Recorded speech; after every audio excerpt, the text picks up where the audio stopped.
Olá, meu nome é Ana Judite, eu sou a professora de História da Arte. Na aula de hoje veremos as artes naturalista e moderna. O naturalismo e o modernismo são duas representações da arte, que é uma forma de ver o mundo simbolicamente, como o homem se vê e como ele vê as suas necessidades e os seus desejos. O objetivo dessa aula é identificar essas duas representações artísticas, naturalista e moderna, e a sua aplicação ao turismo cultural. Desde os primórdios, o homem via a arte como produto de uma cultura, de um determinado período histórico, como uma linguagem de códigos verbais e não verbais, podendo representar simbolicamente, não realmente, a arte de forma naturalista e moderna. Os códigos, chamados verbais, são aqueles ditos, as palavras faladas ou escritas.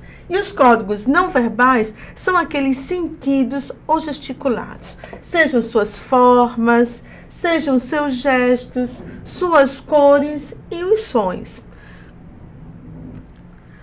O nosso primeiro exemplo de arte naturalista, da qual busca representar tal qual é a realidade, tal qual o artista entendia e via a realidade, estamos aqui com o Davi de Michelangelo.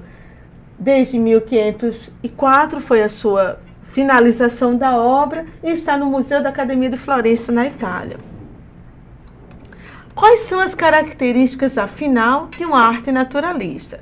Primeiro, a natureza é a sua inspiração.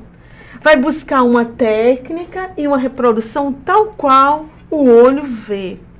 E essa natureza de buscar vai ser de trazer todos os aspectos que ele é possível ser observado. Surgiu desde a pré-história até o século XIX. Então, temos um longo caminho de arte naturalista. A nossa percepção ainda está na arte naturalista. É o que aprendemos no Ocidente. A arte naturalista, como é que ela se deu na pré-história? As suas características eram cenas de caça, afazeres do cotidiano, acompanhando uma evolução histórica, como o homem ia acontecendo seus movimentos até aí, e como ele ia se interagindo com o seu grupo social. A arte rupestre, ela vai progressivamente avançando historicamente, até se tornar arte naturalista, se transformando a uma escrita. Primeiro o homem, ele observa o seu habitat, ele reproduz o seu habitat, no entanto, ele não se reproduz, ele não se vê ainda, mas vê tudo aquilo que ele observa, do qual ele vive. Depois ele começa a se reproduzir em cenas de caça, em cenas do seu cotidiano, em cenas de danças, de festas, de rituais. E depois essas cenas, elas terminam sendo menos detalhadas até ele descobrir de uma forma inédita o grande achado da história, que é a escrita. Uma cena naturalista, manada de cavalos, encontrada nas grutas de Altamira, na Espanha. Aqui no estado do Piauí, bem próximo a nós, figuras de caçadores. O painel da agricultura, rituais. E essas artes, elas foram prosseguindo, até se tornarem a escrita. No entanto, seu valor como arte, como representação simbólica do mundo, ela não deixou de existir. Ela foi apenas dividida entre o que era documental escrito e o que era documental simbolicamente representado. As artes tiveram algumas mudanças nas suas separações. No período grego, ela era entendida, as artes, como artes servis e poéticas. Servis era aquela arte voltada para o trabalho manual. Apenas os escravos, os estrangeiros, eles estavam aptos a fazer isso, ou eles eram orientados a fazer isso. Que artes eram essas? A pintura, a escultura, a arquitetura. Aqueles que eles entendiam trabalhar com as mãos, com a força física. E as artes poéticas estavam reservadas ao cidadão, ao filho da cidade, que era o teatro, a poesia, a dança, a literatura, que eles entendiam como a arte do pensamento. Dessas artes civis, podemos encontrar pérolas que foram registradas em todos os seus momentos, desde os templos aos pequenos vasos. Aí está um friso, um detalhe de um friso, onde tem fragmentos em baixo relevo do cotidiano das pessoas. A partir de então, as artes poéticas, elas vão aparecer num período próximo, como artes liberais, e as artes civis como artes mecânicas. As artes liberais, como eram as artes poéticas, elas vão continuar compreendendo a música, o teatro, a poesia. E as artes mecânicas, aquela do trabalho manual, do trabalho físico, a arquitetura, a escultura e a pintura. A arte naturalista apareceu nesses contextos no Ocidente, que é o momento que nós estudamos, do qual temos a referência no Brasil. No final da Idade Média, com o Renascimento, nesse período aqui, a arte naturalista ela vai ter um breve rompimento por causa da arte cristã, da arte que ela vai romper com os padrões gregos, helenísticos, que não tinham ainda conhecido o cristianismo. Então, ela não vai aparecer nos mesmos traços, mas elas já vão procurar traços que eles vão se refinar com o Renascimento, que vai ser exatamente o retorno aos ideais gregos.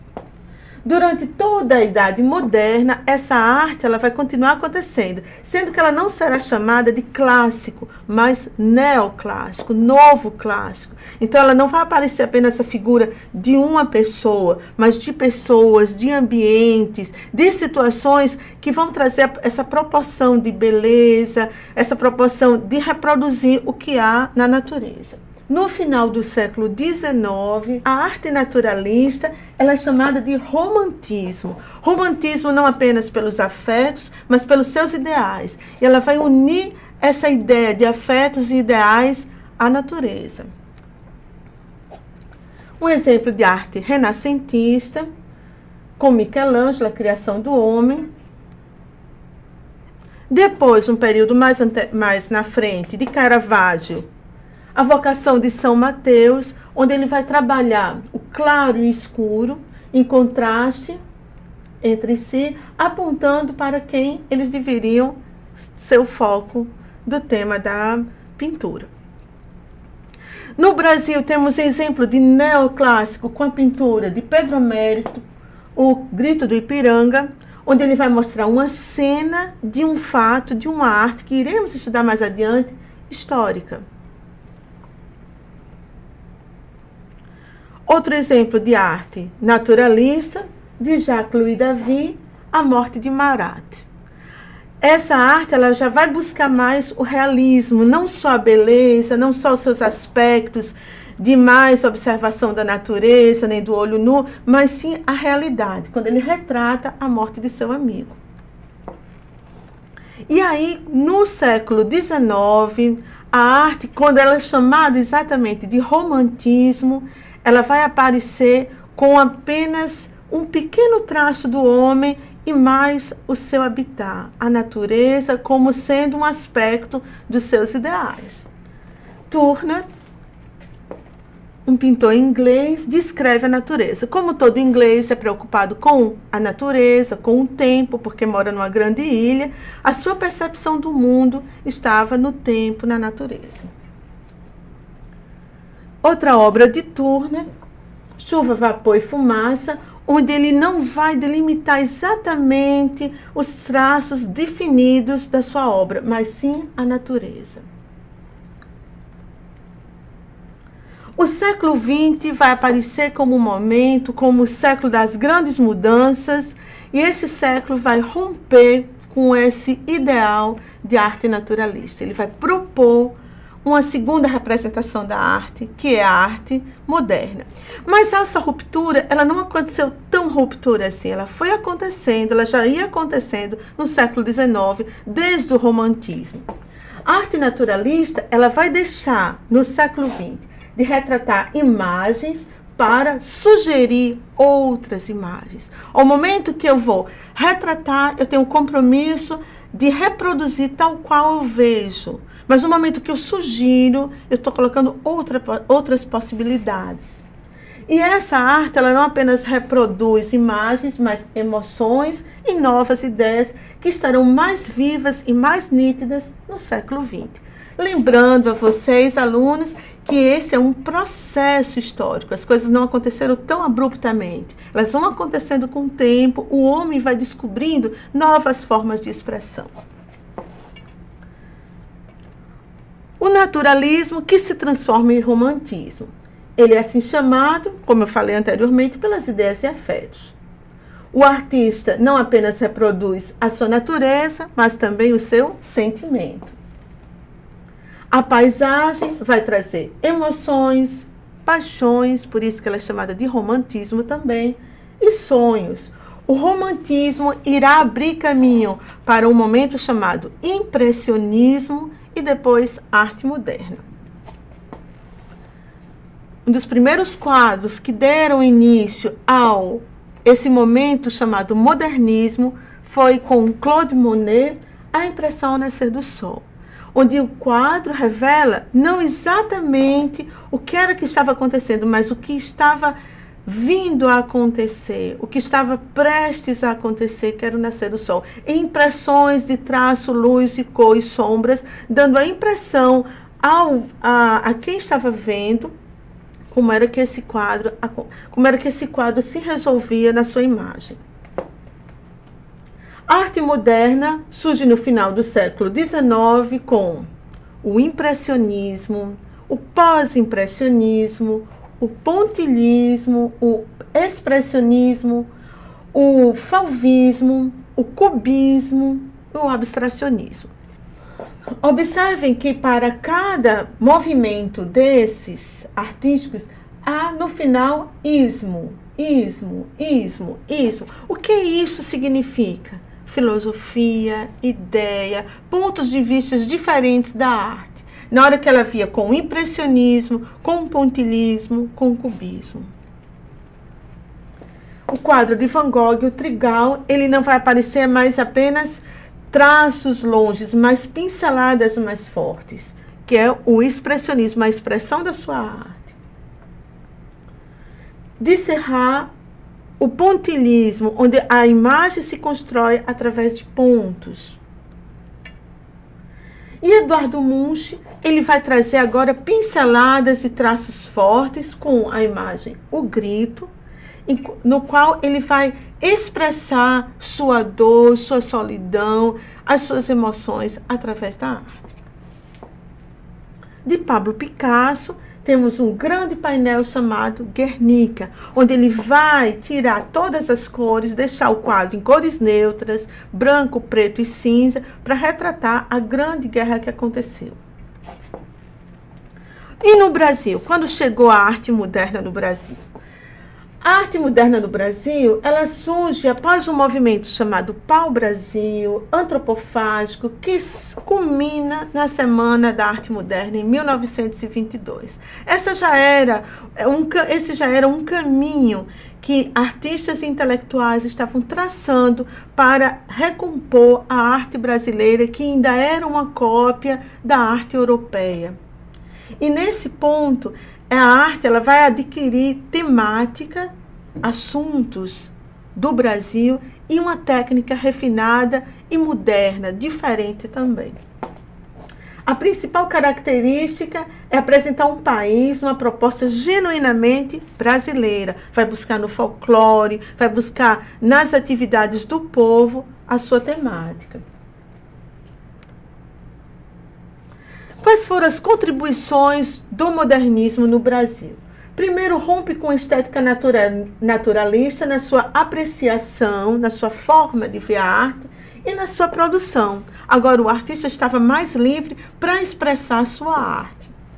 Ele inova, apresenta e sugere aquilo que se imagina e se deseja, não apenas reproduzir fatos históricos, mas fatos do cotidiano também. Sugere novas imagens, novas formas, decompondo essas formas. Vão haver formas que elas vão ser esdrúxulas, desproporcionais, para começar a exemplificar que arte é essa. E sugere um novo conceito e categoria de beleza. Aquela arte que vai ser aparentemente desproporcional, esdrúxula, ela também pode ser bela. O feio vai aparecer como uma categoria de beleza. O dramático vai aparecer como uma categoria de beleza. Inovando também novas técnicas e materiais. Não apenas óleo sobre tela, mas sucata, tintas variadas, guache, etc. Um dos ícones da arte brasileira é o quadro de Tarsila do Amaral, Abapuru, onde a figura é distorcida. Outro quadro de Tarsila do Amaral são os Operários, onde a figura mostra uma situação do cotidiano. Enfim, estamos chegando no final da nossa aula. A arte pode representar simbolicamente o mundo, o homem. Através dela podemos conhecer povos diferentes, as suas histórias, as suas sociedades, como era que eles se viam e como eles se organizavam. E aplicá-la, essa arte, ao turismo. Como eu posso conhecer novos povos ou visualizar o meu povo, a minha cultura, a minha história, através da arte. No mais, eu espero para vocês bons estudos, espero que possamos ter mais outros encontros para falar de arte, de história e de turismo. Até lá!